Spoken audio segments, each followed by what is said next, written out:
Hey, welcome to EPN. My name is Victor Lucas, and we bring you the latest in everything cool. And we are back. We're back in Vancouver after a very successful E3. It was very fun, and we hope you've been enjoying some of the content that Blake and I were able to shoot and collect for you guys. Some of the fantastic interviews with the folks that we met down there. We had a lot of fun talking with everybody, and we got some good stuff. And there's still a little bit more content for us to make for you from E3, and you'll be seeing that very soon. But we are back in production on EP Live, and we are going to get started right now with a fantastic episode. We've got lots of good guests today. We've got 3 friends that we know from the community. One of them is Andrew Collins from Nintendo, and we've got Andrea Renee and Sam Miskovich from I hope I said his last name right. He's going to kill me, from Ars Technica later on in the show to talk about E3 goodness. And but first, we've got to get started with our rundown. And today it is being dedicated to a very special friend of the show,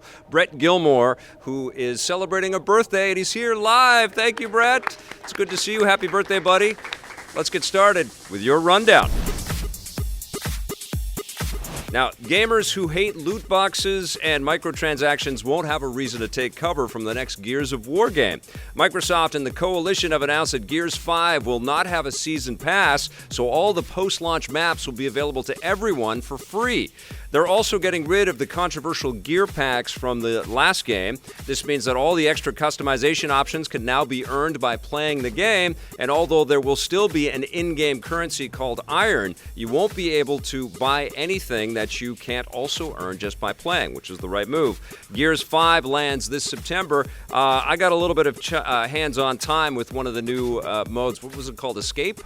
Yeah, it was so much fun. I really, really enjoyed it. It's a beautiful title, and they're making the right steps, I think, here to appease the longtime fans of the franchise. But I think gamers in general are just exhausted about hearing about loot boxes and microtransactions right now. And it's become a bit of a bullet point again, or I guess for the first time. But the reverse of it. They're saying, no, we're not going to put microtransactions or loot boxes into our game. We're hearing that over and over again, which is a good move. And I think that's going to mean some very good things for Gears 5. I also think, and we definitely have to have Rod Ferguson or some of his teammates on the show again soon, but I also think that they are planning to really kick our butts with the new installment. They've had a lot of discussions with other journalists, not just with us, talking about the fact that they know that with Gears 4 they took some safer choices, but with Gears 5 they're really going to show us what they're capable of. And I think I'm not alone in expecting some very big things with the game, and I think that they're going to deliver. I think it's going to be incredible.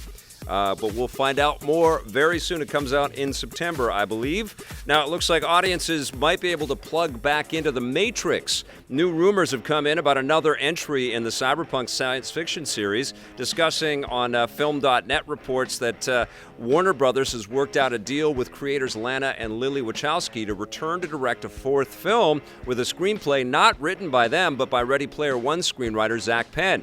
If true, this would be the Wachowskis' first time directing a film that they didn't also write. It's also worth pointing out that this isn't the first time rumors about a Matrix sequel have surfaced before being denied. There have long been reports that Warner Brothers is interested in a new movie, so don't get your hopes up until an official announcement is made. My hopes are up. I hope that this is happening. The Wachowskis, I think, they kind of need a hit. I'm not going to mince words here. You know, they've made some cool things, but they kind of need to get out in the limelight again with something that, the mass audience wants to rally around. And I think if Keanu Reeves, who's on fire right now, shout out to Mr. Keanu Reeves, big fan of EP Live. We know you're watching right now, Keanu. You're the best, buddy. If they brought Keanu back and put him into this franchise again, everybody would want to go and see this. Even if we weren't crazy about 2 and 3, I think it's not a stretch to think it would be exciting to see what these filmmakers could do with modern technology and to revisit this. The stuff that was so prescient when it first came out. When did The Matrix first hit? It was like 20 years ago, right? 20 years ago. Incredible. Yeah, it was so ahead of its time. I think it's just about time to have some new Matrix stuff, and Keanu Reeves looks exactly the same. So he could just be Neo again, and it would be like nothing has, he hasn't missed a step, which would be totally rad. All right, speaking of cool movies, the director of Thor Ragnarok is taking another cosmic superhero franchise. Deadline reports that Thor Ragnarok director Taika Waititi has come aboard a long gestating Flash Gordon movie.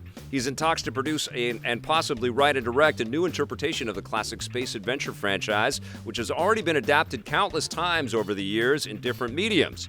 Hollywood has been trying to get a new Flash Gordon movie off the ground for several years with no luck, so we'll have to wait and see if Waititi and his unique blend of humor will help get things ready for takeoff. I think he kind of made Flash Gordon with Thor Ragnarok. I mean, anybody that saw the original Flash Gordon movie from the 80s, that's what it really brought me back to when I watched Thor Ragnarok. It was so tongue-in-cheek and so much fun and so silly and so cool in a kind of off-kilter way. That he was almost remaking something out of the 80s with that kind of vibe. And maybe that's what they want to do. Maybe they want to make a kind of a new version of, I think it was Sam Jones in the part of Flash Gordon back in the day with Queen's incredible music. That was an amazing movie. It was so weird. And I would love to see Waititi do something like that. But I don't know if he wants to do that because the other rumor is that he's going to make something for Thor 4 using the Guardians of the Galaxy cast.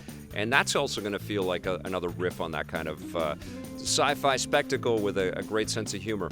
Anyways, I love this guy. He's an incredible filmmaker. I'm down. I'll buy first day tickets for Flash Gordon. If he's making that, I think that'd be very exciting.